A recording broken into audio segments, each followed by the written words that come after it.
We're in today with the legendary HD 8990. This is a 2013 video card with 2048 shaders. It's got 3 GB of VRAM GDDR5 running a 1000 MHz on the core clock and 1500 MHz on the memory clock. It's got 384 bits bus width, DirectX 11, and today we're gonna put it up with this E5 2699V4 with 22 cores and 22 threads with hyperthreading disabled. The best thing we can do, jump in a couple of games and see how the video card is holding. Let's go. Let's start with the best game that runs on Crossfire, GTA 5. Can actually see both of the cores are 98% load.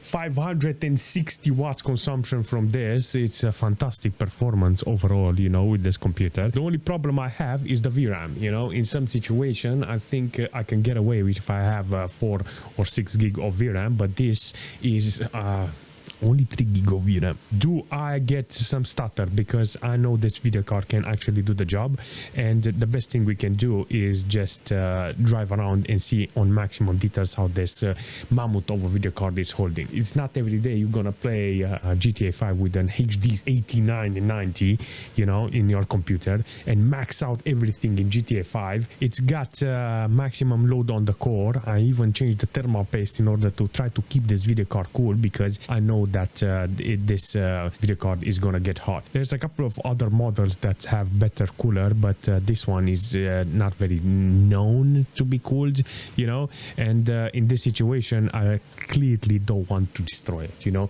I don't want to create some stress on the video card, and yeah, definitely 100% fan speed. I even tried a little undervolting in order to try to put the video card on the safe side on the temperature, but definitely trying my best, seriously. So what temperature is 69 degrees. Nice. Before jumping in Dota with this video card, you can actually see the system is doing a fantastic job. I got 103 FPS with this game, but the problem is I have problem with the CPU. In this case, you can actually see the CPU, it's just a little on the edge with the video card because I don't have 500 watts consumption. So 100 watts it's cut off because of the CPU in this case. I think because it's reaching 50% load on the CPU.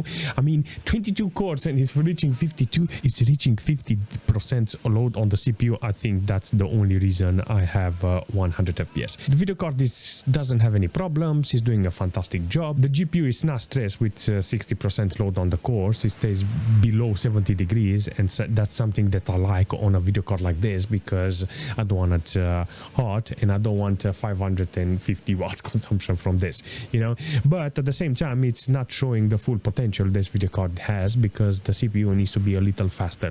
2.8 is not okay. Apparently I have to look on a 10 core CPU in order to get the best out of it. I like this performance, and I think this is an awesome setup in order to play Dota, and this video cards can offer you that performance with 2 gig of VRAM apparently, and 50% load on the cores, and only 450 watts. In PUBG with 1080p with very low details, I managed to put the game in such a good position, that it shows me AMD Crossfire. What settings do I have? Compatibility AVR in this situation in order to reduce the, the artifact that Crossfire is creating in the game. I have a lot of problems when it comes to performance with this video card with this game, because look at this, 2.8 gig of VRAM utilization, and it doesn't go up. That means there is a bottleneck here in this situation. Is the VRAM the problem? Is the video card the problem? I don't know, because I never seen this video card running with more than 3 gig. This is one of those situations that the video card is not very compatible. I just wanted to show you PUBG how it's running with forced Crossfire, because the best performance you get in PUBG is with FAR friendly, because that's the mode that is allowing you to play the game with highest FPS. If I would have put that mode, I wouldn't have the great texture and I wouldn't be able to play the game. But if we're jumping in Far Cry with this system, you're gonna see that the video card is doing a fantastic job. Got nearly 500 watts consumption from this. I got sometimes 80, 90, 100% and 50% and 100% and 50%. It makes no sense how it's being utilized, but in this situation you can see that I got around 100 at 110 FPS on average. Only 1.2 gig of VRAM utilized. With maximum details, you need to know that this video card is actually capable of delivering that. I got 72-75 degrees on the GPU with maximum fan speed, nearly 500 watts consumption. In some cases, it's dropping below 450. The moment the CPU is creating problems, the GPU can benefit and relax. You know, it can say, I'm not overheating. But in some cases, it's not showing properly because based on the wattage and based on the heat that is generating the video card, I will say it's being utilized. I have in AMD software there enchanted sync. You know, it's helping with steering whenever you have artifacts and stuff like that. I put it on because I thought that will help me with crossfire, because crossfire, it feels like I have a lighter, you know, a lighter, and I'm in a fucking gas or a petrol storage. Seriously, that's how it feels.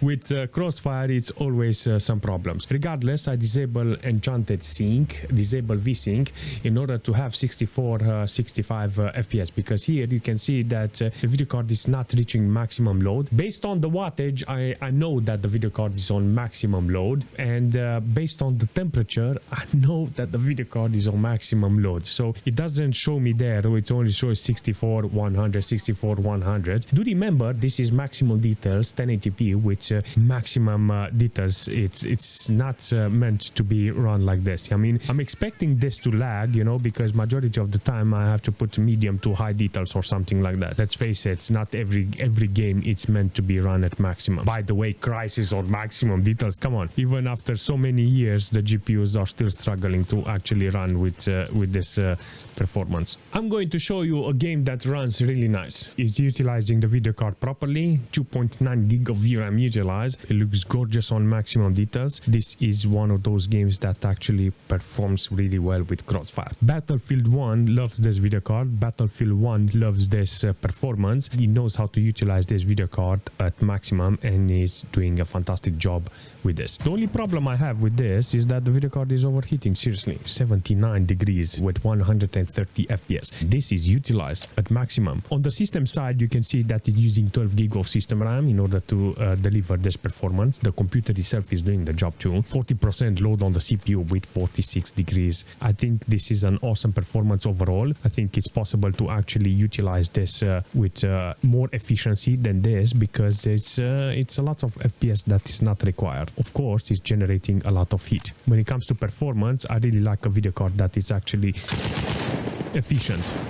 For jumping in Black Ops with this system, with this video card, you can actually see it's doing a fantastic job, nearly maxing out the FPS. But the problem here with this system is the CPU. Hey, seriously, I never thought I will see this. If I would have tested this video card with the i7 4th Gen, I would have had zero problems on the CPU side. In this case, you can see that the performance is there, you know, from this video card. I got like 167 on dot. I think there is a rendering issue. Seriously, Black Ops, it's one of those games that works really nice with SLI and crossfire. There is no problem on actually utilizing a video card like this. I don't think that's the best representation that I have for this, but it stays around 167 FPS. Maybe it's locked there, I don't know. Every single time I was using this video card with Windows 7 and that i7 4th Gen, I had no problems like this. Is this a problem with the operating system? I think because with the old drivers I didn't have these problems. I seen all kinds of you know, the artifact that you get from MSI Afterburner. I've seen them in a couple of games already, and it's not funny, seriously. When it comes to Mad Max, this video card and this system usually is doing a fantastic job. Every single time I enter this game, I get 560, 550 watts consumption. It's utilizing the video card and the system properly, and in this case you get to use this system with hundreds of FPS. 1.7 gig of VRAM utilization, maximum load on the core of the video card, 80 degrees. I have to be very careful not to burn it. I cleaned the thermal paste on this video card, and there is a plastic foil that is protecting the metal radiator from the PCB. It was bended, it was generating so much heat, it melted the plastic protection from the radiator to the PCB. Seriously, it's getting this video card so hot that is untouchable. All in all, I like this. Seriously, I like Mad Max how it looks. I like how it's running. It's a fantastic game that is utilizing the hardware properly. When it comes to Crossfire, this is a proper game that needs to be put on. Games like this needs to be added, you know. It's working really nice in SLI, in Crossfire. This is one of those games that is generating a lot of heat from the hardware. Regardless, I got the wattage, I got the performance, I got the FPS, I got the quality, I got the usage, I got everything in here. So this is something you cannot complain. And some starters too, you know. Why they are not making games like this anymore? Seriously, they look so fantastic and they run so nice. Awesome video card to have in the collection. I'm not gonna lie, this is a very random thing that I managed to find online. I like the video cards, I like the idea of having it, but to be fair, this video card is similar with the 7990. I'm 100% sure I can find the BIOS from 7990 and stick it in, and you will say it's a 7990 and it will have no problems. Even though they have the same performance, even though they have the same specs, this is 8990 because it's got the sticker on it. That's it. It's got a small sticker in the back that says it's HD 8990, and that's it. That's the only difference. A small sticker. Aside from that sticker, the video card is similar with 7990. You're interested on having a video card that is similar on the specs with that 7990 and you cannot find it? I mean, for collection it's interesting. For performance, to have a video card like this, no, there is no difference. 7990, definitely. No, it's on the table. I promise you I will put the video card in and we're gonna test it. That 7990, I'm gonna put it in the Windows 7 machine. Instead of actually, because it's got the same specs like this, and I will see how it's running with Windows 7. I will try to replicate the same games if it's possible and see what performance I get with 7990 in Windows 7 with an i7 4th gen that has higher frequency on the core. That's a 4-core CPU. Is it worth having a video card like this? I mean, an 8990/7990 if it's cheap. If it's cheap, it's worth it because it's a very good space heater. I'm not joking, seriously, it makes a lot of heat. You will not be cold in the winter with this video card. I promise you that. All jokes aside, I like the system, I like the video card that I had today, and if you have any suggestion for the video card or for the system, leave a comment and I will see you very soon.